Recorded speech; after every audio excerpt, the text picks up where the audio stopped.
You're watching Inside Durango TV Sports with Jordan Alexander, your source for information about sporting events in Southwest Colorado. Welcome to another edition of Inside Durango Sports. I'm Jordan Alexander. This week on Inside Durango Sports, Fort Lewis College basketball takes on Western New Mexico University. Skyhawk softball season begins with 3 wins and 2 losses at the Desert Stinger Tournament in Las Vegas, Nevada.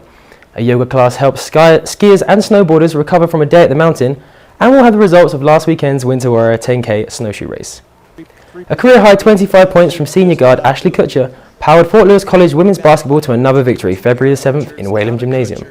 The Lady Hawks faced Western New Mexico Mustangs but lacked their usual shooting proficiency, with 16 of 58 shots made, a season low of 27.6 from the floor. However, the Skyhawks' accuracy from the charity stripe did turn up. Ashley Kutcher had 12 on her own, and on the whole, Fort Lewis sunk 35 of 41 free throws for a solid 85.4%. Fort Lewis struggled to gain a lead over the Mustangs for the majority of the game until Kutcher's 3 points put the home side in front with 3 minutes left in regulation, a lead they held for the remainder of play. Final score, Fort Lewis College 71, Western New Mexico University 64. In their second game of the weekend, Fort Lewis took on the New Mexico Highland Cowgirls in a high-scoring game during which Ashley Kutcher smashed her previous record she set the previous night. Kutcher posted a double-double through 13 rebounds and eclipsed her points record of 25 by 3 points. Her 28 points led the Skyhawks to an emphatic 108-78 win. Christy Groh and Erica Richards contributed 19 points each, and both shot 100% from the three-throw line. Very impressive. Fort Lewis women's basketball now improves to an overall record of 13-7 and looks to continue their run of form against CSU Pueblo next Friday. A keen eye for the basket helped Fort Lewis men's team vanquish the Western New Mexico Mustangs on Friday night, 90-60. The Mustangs were unable to prevent a 30-point deficit from an offensive onslaught conducted by Skyhawks head coach Bob Hoffman. Fort Lewis held the lead throughout the game's entirety, which gave Hoffman the chance to rest some starters and give his bench valuable time on the court. The fresh legs were clearly ready for action, with Fort Lewis outscoring Western New Mexico's bench 41-25. The points were shared evenly throughout the team again for a second week, with double figures for 6 Skyhawks. Nick Tomzik led both teams with 14 points, followed by teammates Alex Herrera, Mike Matthews, Cade Closter, Lucas Archuleta, and serial Skyhawk of the Week winner Wes McKenzie. The win marks Fort Lewis's 9th game of the season, with a team shooting percentage of over 50%. Following night, Fort Lewis registered another win in front of a packed Whalum Gymnasium. 1,133 fans watched as the Skyhawks emerged victorious from a close battle with New Mexico Highlands Cowboys, 96-90. Fort Lewis suffered from lackluster shooting, with just 37.7% of their shots finding the target. However, the home side stole 20 points from turnovers and out-rebounded Highlands by 12. Herrera narrowly missed out on a double-double with a team-high 22 points and 9 rebounds. Tomzik followed with 20 points of his own, and Closter came off the bench to add in an extra 15 points. The weekend of competition leaves the men's team with a record of 14-6 overall, and 11-5 in the Rocky Mountain Athletic Conference. Basketball hits the road for CSU Pueblo on the 14th of February, followed by University Colorado at Colorado Springs on the Saturday. Softball season is finally here, and after months and months of preparation, the Fort Lewis College softball team kick-started their season in winning fashion. The Skyhawk ladies returned from the 5th annual Montana State Billings Desert Stinger Tournament held in Las Vegas, Nevada, with a winning record of 3-2 from their 5 matchups this past weekend. Victories came against Texas Permian Basin, Simon Fraser University, and Notre Dame Dana Muir University, while Texas Women's University and University of Hawaii at Hilo handed Fort Lewis their first defeats of the season. The weekend began with a rough loss to Texas Women's University 11-3. Fort Lewis fell behind by 3 runs, but an error at center field allowed Chelsea Rodriguez and Adriana Rostenhauser to cross home plate to cut the lead to 1. However, the Texan women's firepower proved too much in the later innings as they ran away with the victory with an additional 8 runs.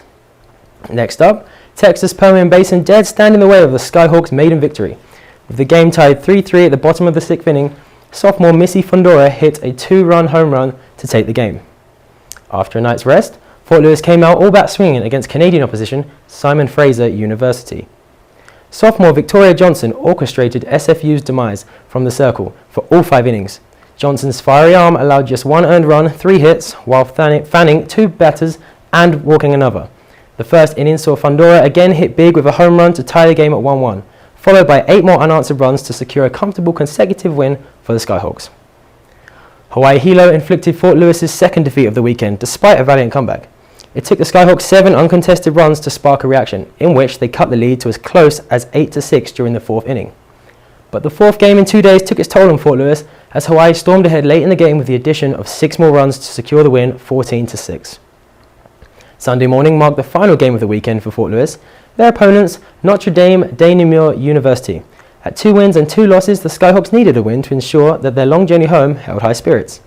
Rodriguez, a senior from Mesa, Arizona, drove in 3 runs, followed hot on her heels by Destiny De Herrera with 2 runs of her own. Adriana Rostenhauser, Caitlin Bender and Mariah Stewart added single runs each to ensure Skyhawk celebrations and a win of 8 runs to 4.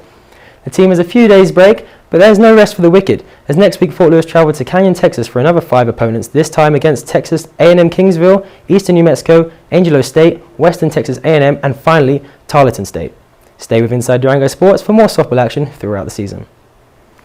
With the Winter Olympics in full swing, many of us have been out to enjoy the slopes, and as much fun as skiing and snowboarding can be, the sports definitely take a toll on our bodies. Bumps, bruises, soreness and tightness are all familiar pains after a long day at the mountain. But founder of Yoga Grown, Rachel Carlevale, aims to keep winter sport enthusiasts in tip-top condition with a class called Restorative Yoga for skiers and snowboarders. Her class, held every Wednesday at Durango Mountain Resort, promises to prevent muscle imbalances, combat injuries, and increase range of motion, all whilst developing flexibility, balance, and focus before intense mountain action. Many professional athletes across a variety of sports practice yoga before and after competition as a way to increase flexibility and core strength, especially in high-impact sports such as football, basketball, and volleyball, where they take hits from other players or the ground.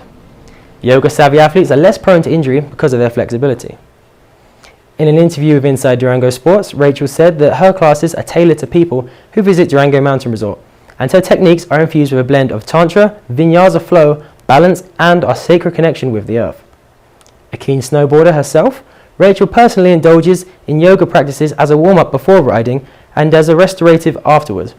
Not only does the physical aspect of yoga benefit both safety and performance on the slopes, the mindfulness and pranayama breathing techniques of yoga also increases focus and awareness, she said.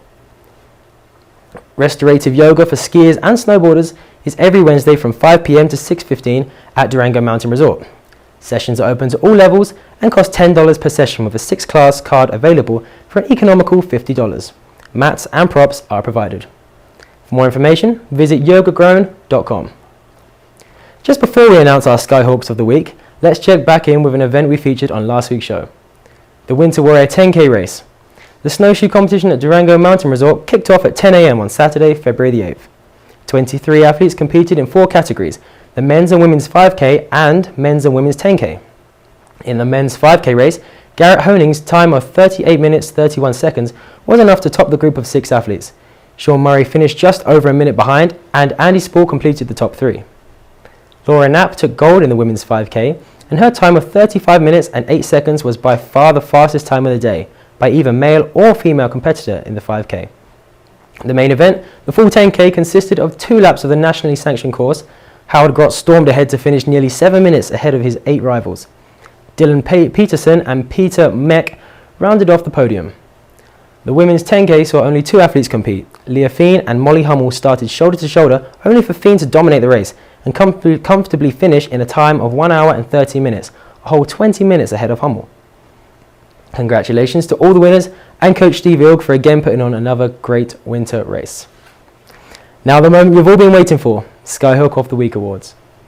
For the week of February the 10th, the recipients of Fort Lewis College's weekly award are Kay Kloster, and for the 5th time this year, Ashley Kutcher. Ashley Kutcher set a career landmark Friday night against Western New Mexico when she ended the game with 25 points.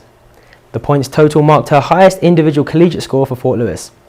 The following night, the senior from Provo, Utah, went 1 better. In fact, she went 3 better, as she scored 28 points to secure the win over New Mexico Highlands.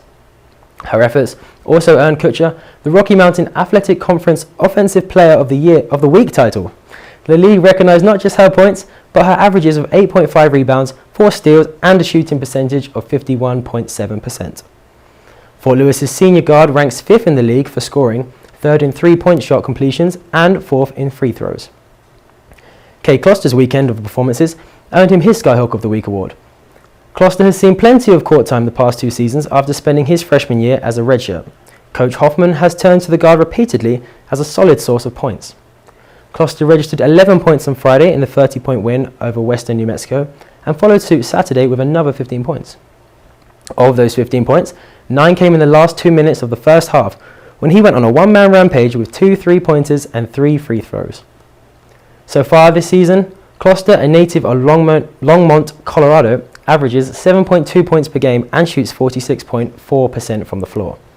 Congratulations to our new Skyhawks of the Week, Ashley Kutcher and Cade Closter.